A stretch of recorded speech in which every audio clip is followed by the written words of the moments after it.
voudrais saluer tout particulièrement les populations des communes de Treichville et de Marcory et à travers elles toutes les populations du district autonome d'Abidjan. En effet, durant 36 mois, vous avez subi des perturbations et des désagréments dans vos déplacements du fait des travaux de cet ouvrage d'art. Je vous remercie pour votre compréhension, pour votre sens du civisme et de l'intérêt de la nation. Chers frères, chères sœurs, je suis très heureux d'être parmi vous pour l'inauguration de cet ouvrage, dont les travaux ont été lancés, comme le disait Amédée, il y a 3 ans, par le vice-président Daniel Kablan-Duncan, et qui est le symbole de la solide coopération entre la Côte d'Ivoire et le Japon. Comme vous le savez, l'extension du réseau routier national constitue un pilier important de la stratégie de développement économique de notre pays.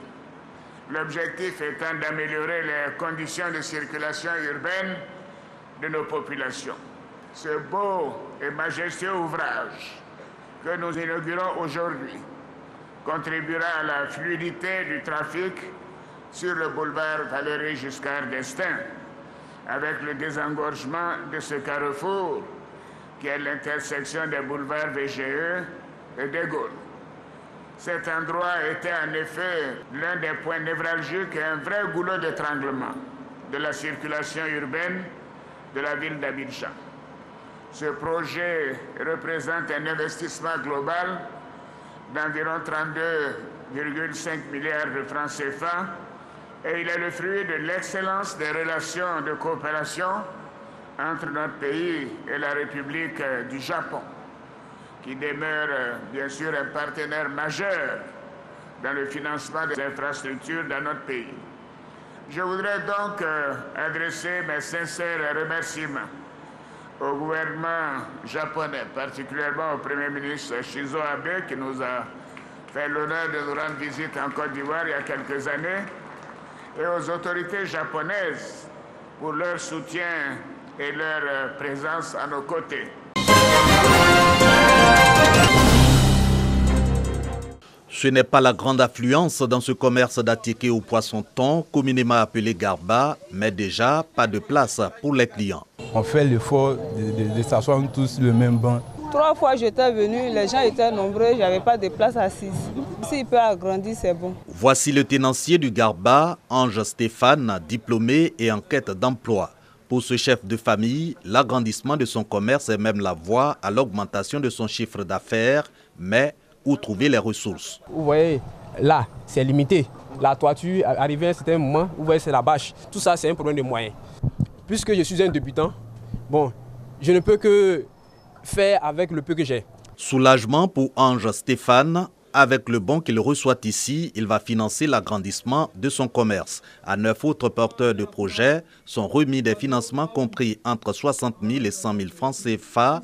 Au total, les 10 premiers bénéficiaires du fonds d'aide à l'autonomisation des jeunes et des femmes de Boisflé font à la valeur mensuelle de 600 000 francs, soit 7 200 000 francs CFA par an dès 2020. Son lancement, une occasion pour le créateur de ce fonds de partager sa vision de l'entrepreneuriat. Le travail paye toujours. Si vous travaillez sérieusement, on va s'en dire que vous aurez des résultats sérieux. La suite, elles-mêmes verront. S'il y en a qui prennent la décision de venir en aide à la population, ces personnes, il faut les encourager. Nous sommes heureux et fiers que dans notre commune, il existe des personnes comme Serge Azikofi qui militent dans ce sens. Inciter à l'entrepreneuriat, donc le sens du fonds d'aide à l'autonomisation mis en place par l'opérateur économique Serge Azikofi. Diamant continental du meilleur manager, il offre ce prix récemment glané au Maroc à titre d'encouragement aux populations de Boisflé.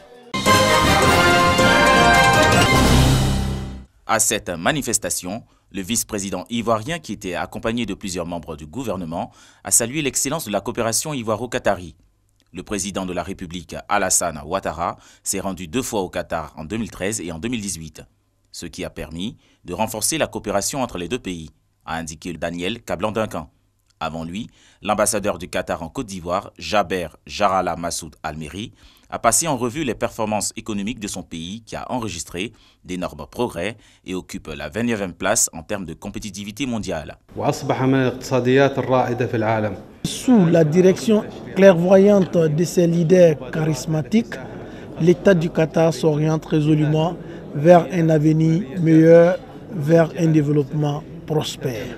Le Qatar a mis au cœur de ses priorités l'éducation et l'investissement, ce qui fait de lui l'une des économies les plus fortes du monde et l'un des pays les plus riches de la planète en termes de PIB par habitant.